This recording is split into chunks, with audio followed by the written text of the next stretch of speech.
कक्षा 8वीं के मेरे प्रिय छात्र छात्राओं, देखो बेटा, अगले पीरियड में, पिछले पीरियड में मैं तुम लोगों को द्वितीय पाठ पूर्ण करके बता दिया था। इसके प्रश्न उत्तर वगैरह सब हैं, और मैं समझता हूँ कि इन दोनों पाठों का, प्रथमा पाठ द्वितीय पाठ का प्रश्नोत्तर अभ्यास के प्रश्न सब कॉपी में पूर्ण कर लिए होंगे। नहीं किए हो तो बहुत जल्दी कर लो। मैं उस दिन बतलाया था ना बेटा कि कॉपी पूर्ण करने के बाद मुझको कॉपी दिखाओगे। हाँ, कार्यालय में लाके जमा कर देना कॉपी। मैं तुम्हारी कॉपी अवलोकन करूंगा कि मेरे अच्छे बच्चे गृह कार्य को या अभ्यास के कार्य को पूर्ण किए हैं या नहीं किए। तुम्हारा विषय के प्रति कितनी रुचि है ये पता चलता है। हाँ, इसलिए इस बात का विशेष ध्यान रखो। आ जाओ बेटा, तृतीय पाठ अनुशासनम। कितना अच्छा पाठ है।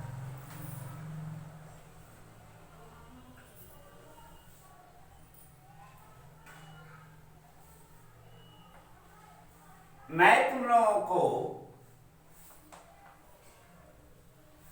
अनुशासनम तृतीय पाठ, ये जो है तृतीय पाठ का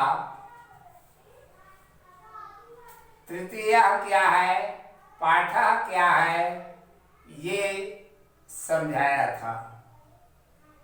तृतीय संख्यावाचक विशेषण है, पाठ जातिवाचक संज्ञा है।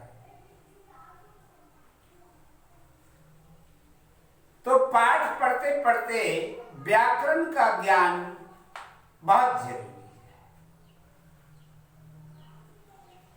है ना, कि मूल शब्द जो दिया गया है वो कौन सा शब्द भेद है, कौन सा वचन है, कौन से लिंग में प्रयुक्त हुआ है और कौन सी विभक्ति लगी है, ये सारी जानकारी हमको मालूम हो जाना चाहिए।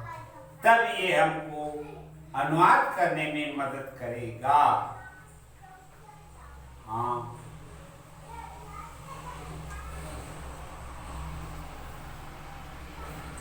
इसलिए शब्द भेद को अच्छी तरह से समझ लो। शब्द भेद कितने हैं उस दिन बताया था, बार बार नहीं बताऊंगा। देखो, शब्द भेद 8 हैं। संज्ञा, सर्वनाम, विशेषण, क्रिया, क्रिया विशेषण, समुच्चय, बोधक, अव्यय, विस्मय आदि बोधक, अव्यय और संबंध सूचक अव्यय। अनुशासनम, ये अनु क्या है और शासनम क्या है। अनु उपसर्ग है बेटा, और शासनम जो है शब्द है। शासनम शब्द में अनु उपसर्ग बैठ गया, याद रखना। ये उपसर्ग जो है इसके क्या लक्षण होते हैं और ये शब्दों में कहाँ पर आग बैठ जाता है, इन सबको जानना जरूरी है। हाँ,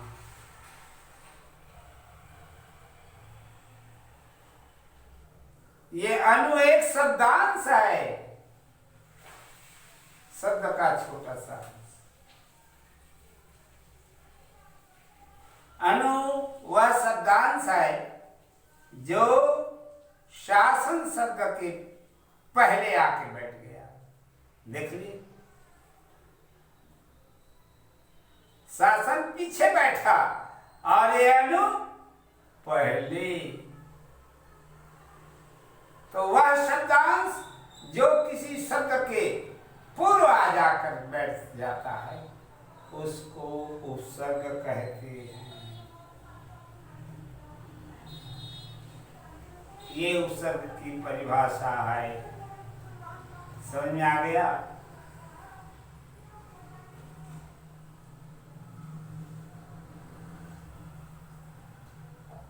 अब देखो बेटा पाठ को, ये देखो समझाया है।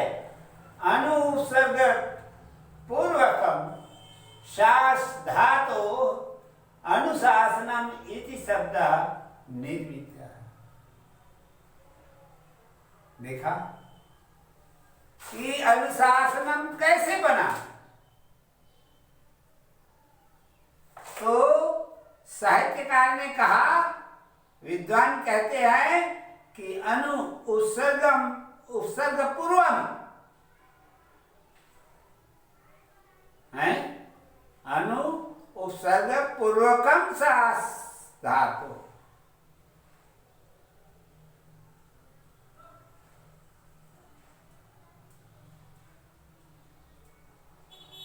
अनुशासना में इति शब्द निर्मित, और इस प्रकार से मिलकर के अनुशासन शब्द बना।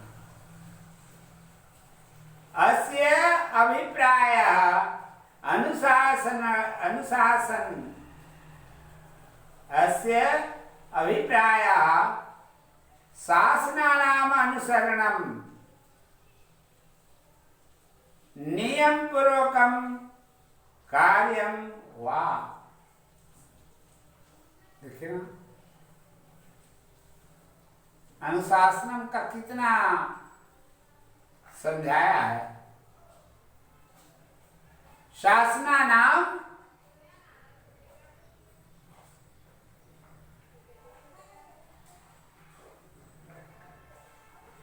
नियम पूर्वकम कार्यम वा, नियम पूर्वक कार्य करने का ही नाम अनुशासन है। अतः नियमानाम पालनम एव अनुशासनम। उसके बाद बोल दिया नियमानाम पालनम एव अनुशासनम। ये अनुशासन की परिभाषा। आत्मनियंत्रणम एव अनुशासनम। अपने आत्मा को नियंत्रण करके रखना अनुशासन कहलाता है।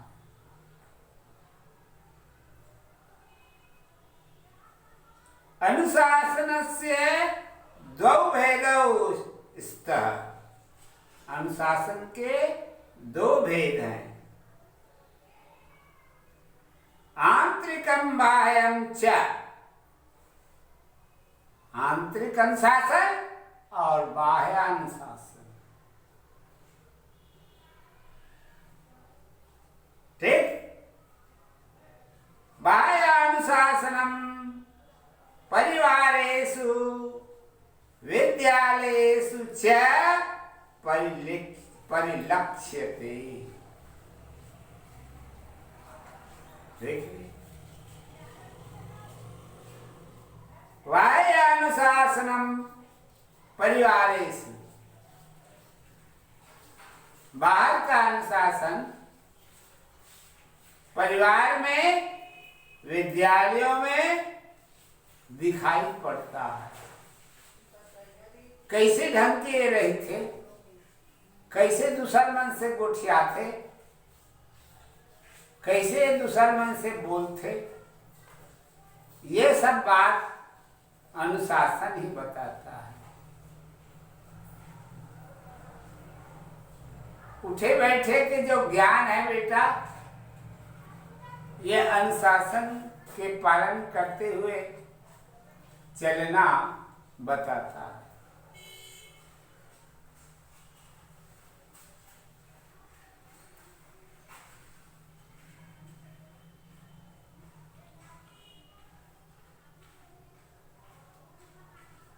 ऐसा इसको अनुशासन कहते हैं।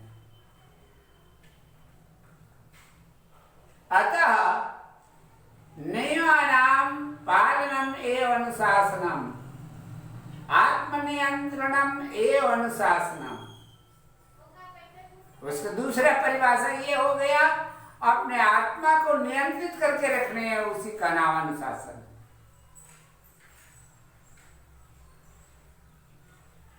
अनुशासनस्य द्वौ भेदौ स्तः। अनुशासन के दो भेद हैं, याद रखना। आंतरिकम बाह्यम च। दो भेद है कह रहा, एक आंतरिक और एक बाह्य।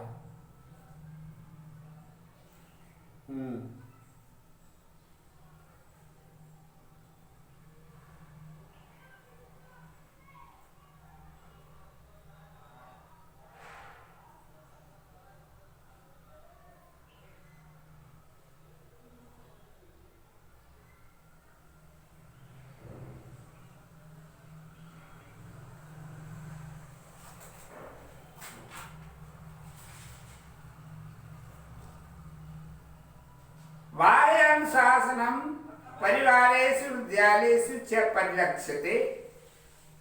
आत्मानुशासनम एव दृढ़म अनुशासनम विधीयते। देखो, आत्मानुशासनम एव दृढ़म, अपने आत्मा को अनुशासन में रखना, अच्छी तरह से अनुशासन में रखना क्या है? अनुशासनम विधीयते, यही अनुशासन कहलाता है। नियम के अनुसार जीवकोपार्जन करना, चलना, इसी का नाम है बेटा अनुशासन। आगे देखो,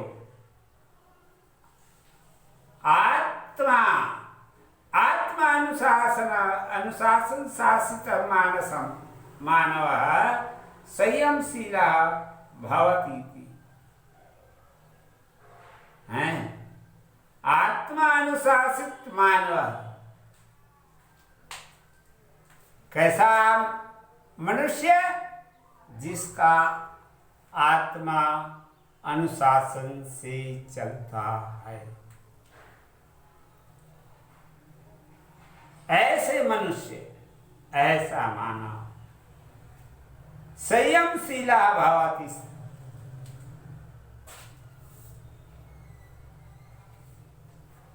संयमी होता है, नियम के अनुसार चलने वाला होता है। संयमशीला शरीर बुद्धि मनांसि नियंत्रयति। संयमशीलता जो है मानव के शरीर को, मानव के मन को और इन सबको क्या करती है? नियंत्रयति, नियंत्रण में रखती है। नियंत्रित,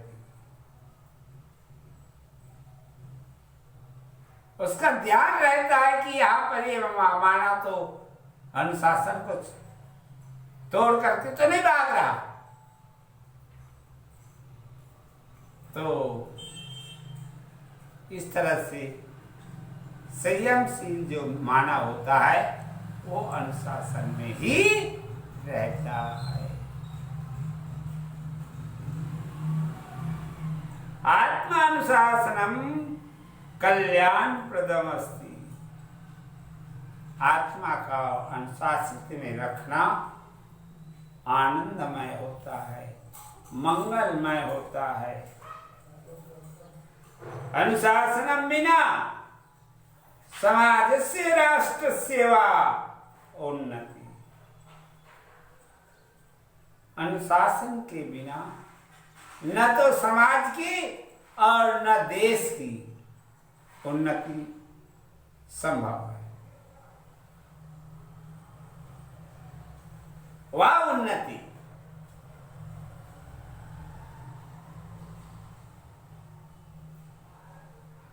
न संभवति। मानव जीवने अनुशासन महत्वपूर्णम अस्ति।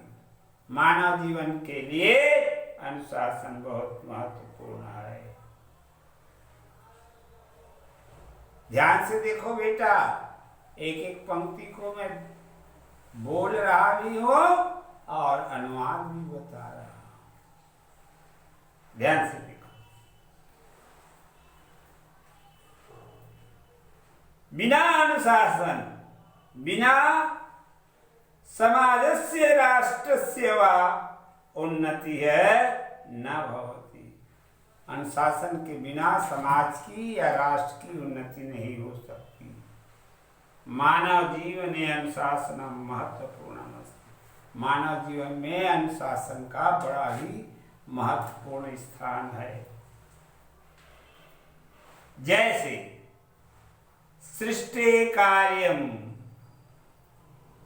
अनुशासनम एव संचालयति तथैव जनानां जीवनम अनुशासनात् रीति। है ना?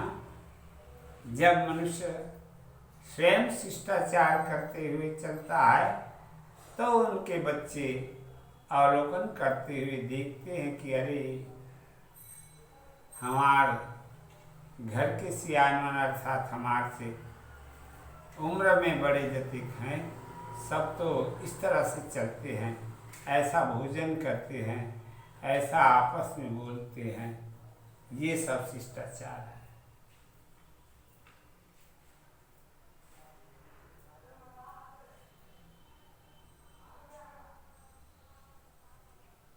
यथा सृष्टि कार्यम अनुशासनम एव संचालयति तथैव जनानां जीवनम अनुशासनात् रीते कदापि संचालयन्तु न शक्यते। है ना? बिना अनुशासन के कोई भी समाज, कोई भी परिवार सुचारू रूप से संचालित नहीं हो सकता। बिना अनुशासन के नहीं हो सकता।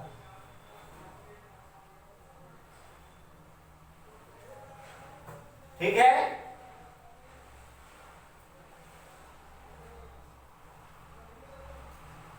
अनुशासनेन एव जीवनं सुव्यवस्थितम् अस्ति। सुव्यवस्थितं परिलक्ष्यते।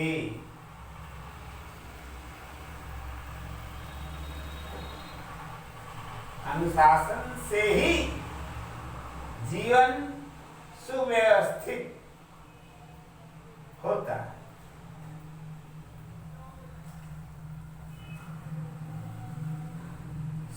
सुव्यवस्थित जीवन में विकास स्तंभ अस्ति। और सुव्यवस्थित जीवन ही है ना जीवन के उन्नति का मार्ग है। ठीक?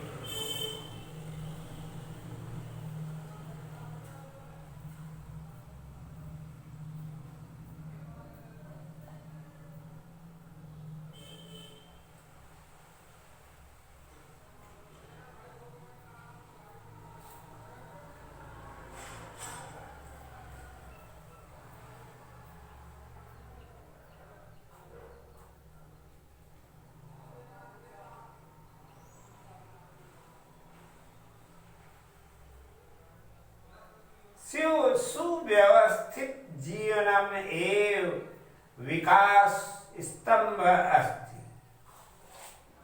सुव्यवस्थित जीवन ही तरक्की का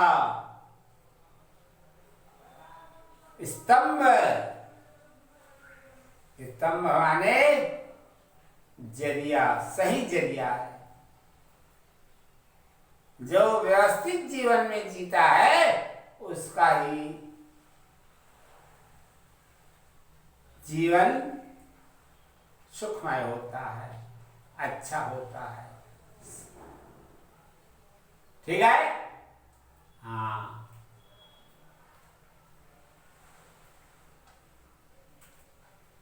सुव्यवस्थित जीवनमेव विकास स्तंभः अस्ति। अनुशासनेन कर्तव्ये अधिकारयोः बोधो भवति। और इसी अनुशासन में मनुष्य को अपना कर्तव्य और कर्तव्य का ज्ञान होता है ना? अनुशासनेन कर्तव्य अधिकारो बोधो भवति। कर्तव्य का और अधिकार का बोध होता है, दोनों की जानकारी होती है। अतः अनुशासनम उन्नत्या द्वारमस्ति। इस प्रकार से कहा जाएगा कि अनुशासन उन्नति का द्वारम, दरवाजा है, रास्ता है। अनुशासनेन व्यवहारे शीलम सत्यम विनयम च संवर्धयति। अनुशासन जीवन से ही ये सब क्या है? संभव है। ठीक है? अच्छा, ये पाठ बेटा पूर्ण हो गया। अब आ जाओ, इसके कुछ शब्दार्थ देखो। अनुसरति, पीछे चलना।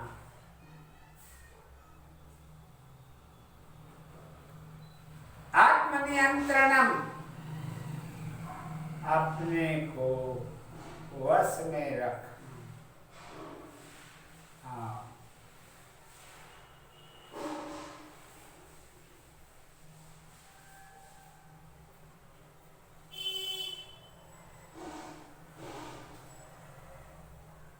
तो ये कुछ शब्दार्थ दिए हुए हैं, इसको कॉपी में लिख लेना बेटा और कंठस्थ कर लेना।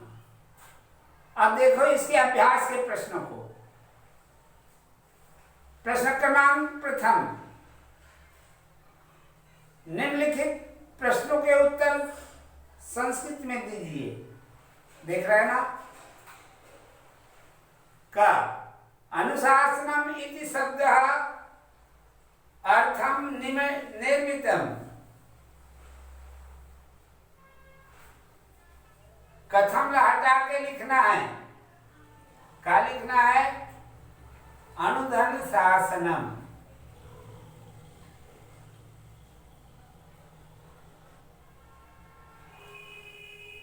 अनुशासनम, अनुशासन इति शब्दस्य कथम निर्मितम।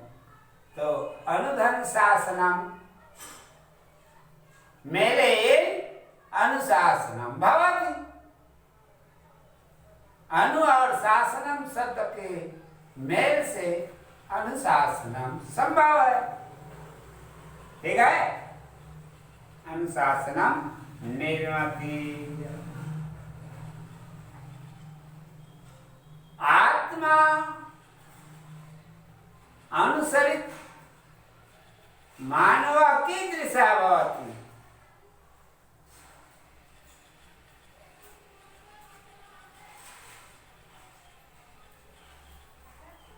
आत्मा अनुसरति मानवः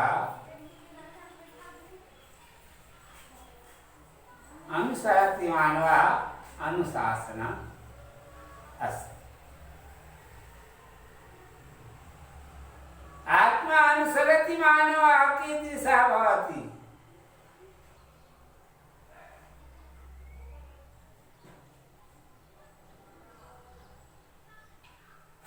आत्मा अनुसरति मानवः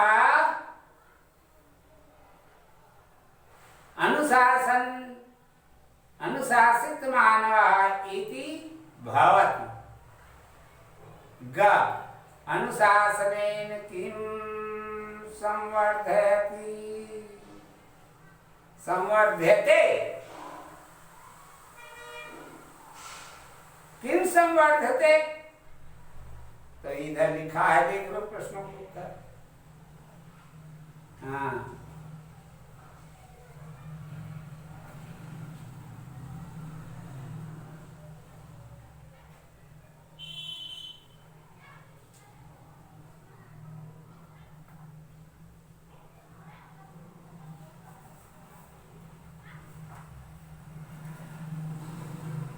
अनुशासनेन किं संवर्ध्यते।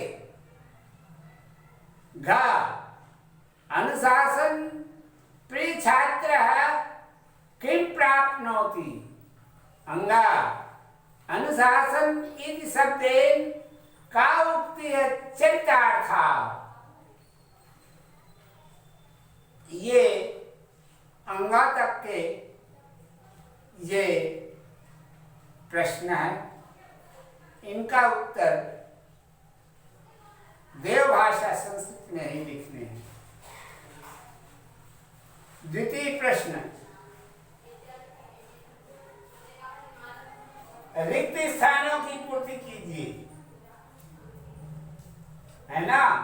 ये सब बनाना है बेटा, याद रखो, सब पुस्तक में दिया है। संधि विच्छेद कर प्रकार लिखिए। आत्मा अनुशासन,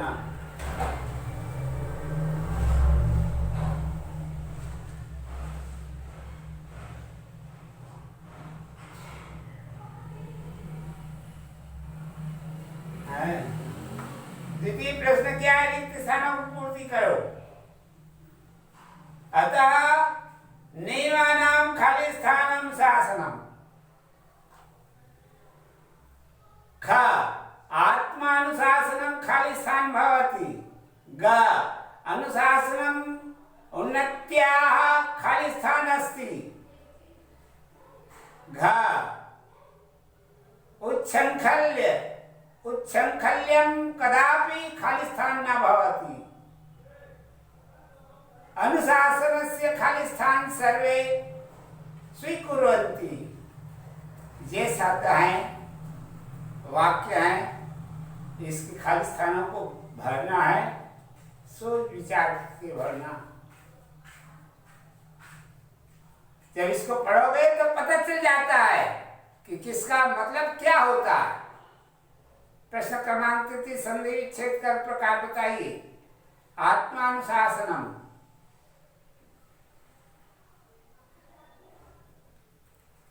आत्मानुशासनम तो करोगे कैसे।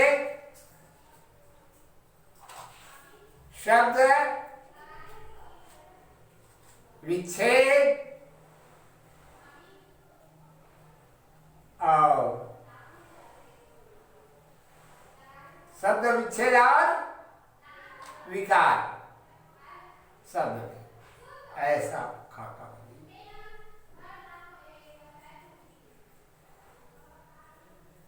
प्रश्न क्रमांक 33 देखो, संधि विच्छेद का प्रकार में लिखिए है। आत्मानुशासनम, आत्मा धन अनुशासनम, आत्मानुशासनम ये रहेगा दीर्घ स्वर संधि है। दूसरा सर्वाधिक, सर्वधन अधिक सर्वाधिक, ये भी दीर्घ स्वर संधि है।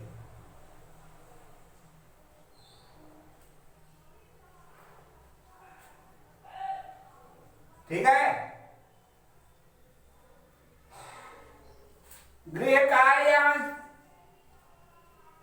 गृहधन कार्यम, गृह कार्यम।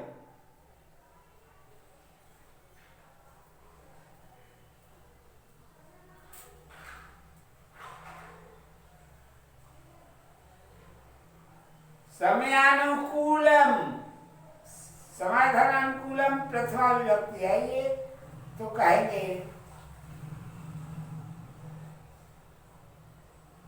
प्रथम, प्रथमा विभक्ति।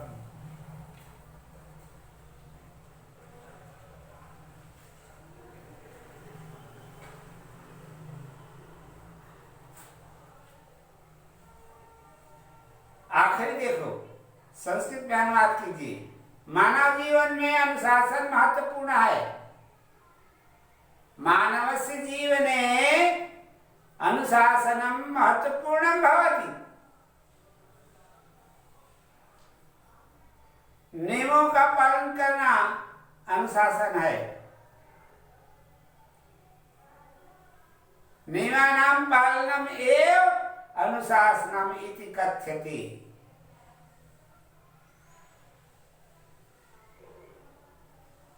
अनुशासन सफलता की कुंजी है। अनुशासनः सफलतायां कुंजीः अस्ति। अनुशासित छात्र विनयशील होता है। अनुशासनशील छात्र विनयशीलः भवति। हमें अनुशासन का पालन करना चाहिए। वयम अनुशासनम इति पालनम करो।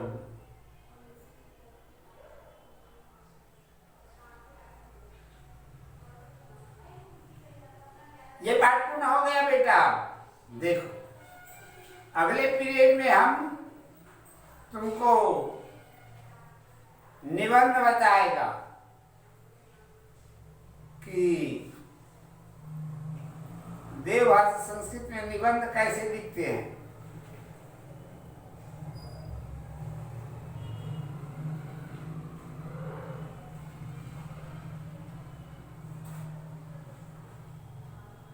ठीक है,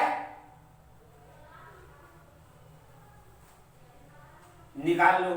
निबंध इसमें दिया नहीं दिया क्या?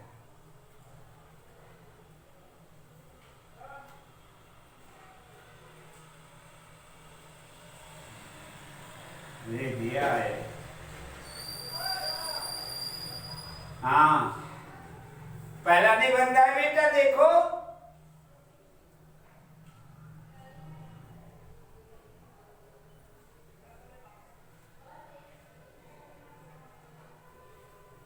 पृष्ठ क्रमांक कितना है?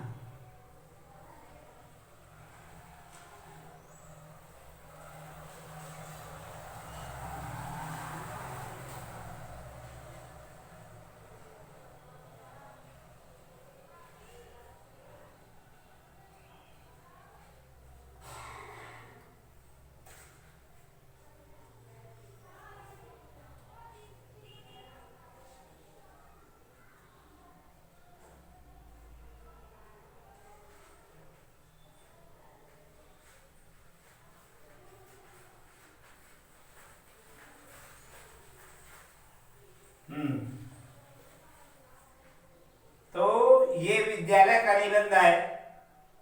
मैं तुमको पढ़ के बता देता हूँ। ये कि अब अंतिम में है। देख लो निबंध। इसका ऐसा प्रिंटिंग है कि कुछ दिख ही नहीं रहा कौन सा पृष्ठ है। प्रथम निबंध है बेटा, विद्यालय। विद्याध्ययनस्य स्थलं विद्यालयः इति उच्यते। विद्याध्ययनस्य पूर्वं विद्यालये प्रार्थना भवति। वयं गुरुन्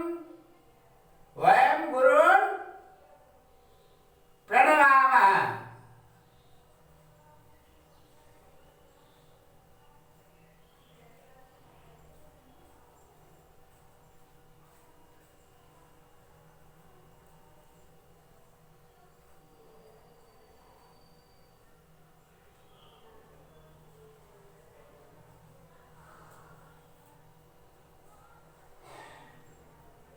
चतुर्थ को देखो। पश्चात वयं कक्षायां गत्वा अध्ययनं कुर्मः। पंचम, विद्यालये एकः विशालः ग्रन्थालयः अस्ति। षष्ठ, ग्रंथालयात् पुस्तकं नीत्वा वयं पठामः। सप्तमः विद्यालये क्रीडाङ्गणम् अपि अस्ति। क्रीडाङ्गणः अपि अस्ति। अष्टमः तत्र वयं खेलामः। नवमः खेल में स्वास्थ्य लाभः भवति। दशमः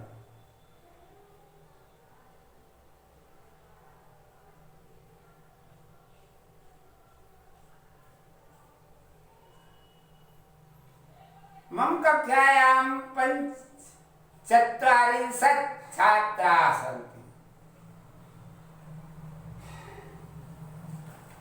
एकादश तेषु 30 बालकाः 15 बालिकाः च।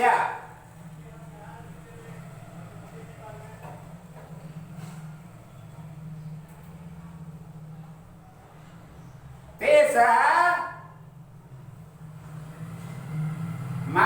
भ्रातृभगिनीवत् स्नेहयामः। ये हो गया 12 वाक्य है बेटा। इसमें से ये बन गया तुम्हारे निबंध।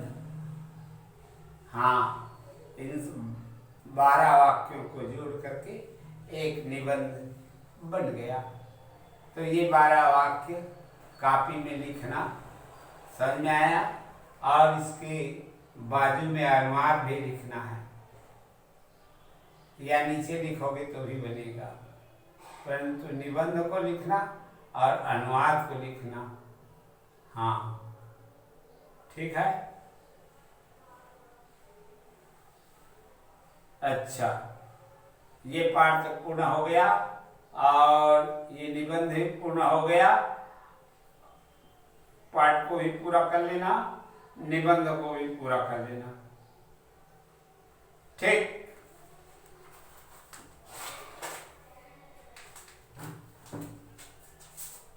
व्याकरण में मैं तुम लोगों को काल रचना बताया था। आज बेटा व्याकरण में भी कुछ चर्चा करते हैं। हम व्याकरण में तुमको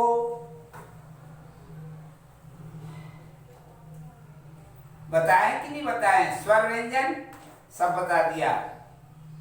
हाँ, ये वर्णमाला और उसमें स्वर व्यंजन, स्वर के भेद, व्यंजन के भेद और तुम्हारे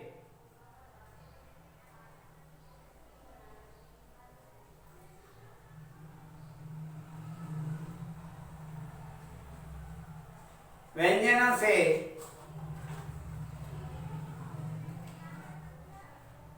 व्यंजनों के कारक रचना, व्यंजनों से युक्त शब्दों के कारक रचना बताएंगे और स्वरों से युक्त शब्दों की कारक रचना किस तरह से होता है, कैसे पहचाना जाता है स्वर, स्वर युक्त शब्दों को कैसे पहचाना जाता है और व्यंजन युक्त शब्दों को कैसे पहचाना जाता है, ये मैं तुमको बताया नहीं। तो फिर से देखो, सुनो। जैसे तुमको मैंने बताया है स्वर, स्वर अपने इस देव भाषा संस्कृत में 13 है। कितने स्वर है? 13।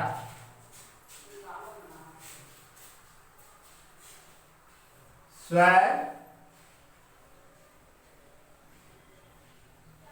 13 हैं। वो कौन है?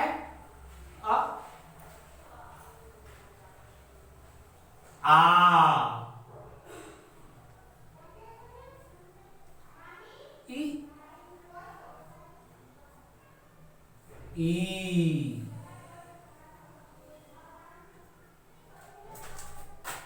उ,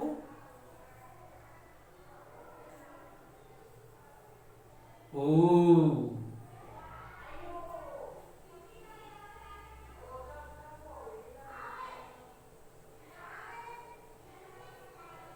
री,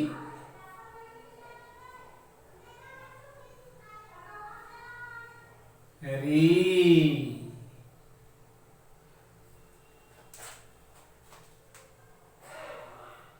ए,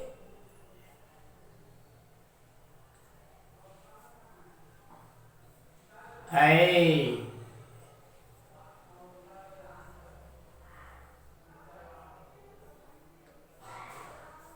ओ,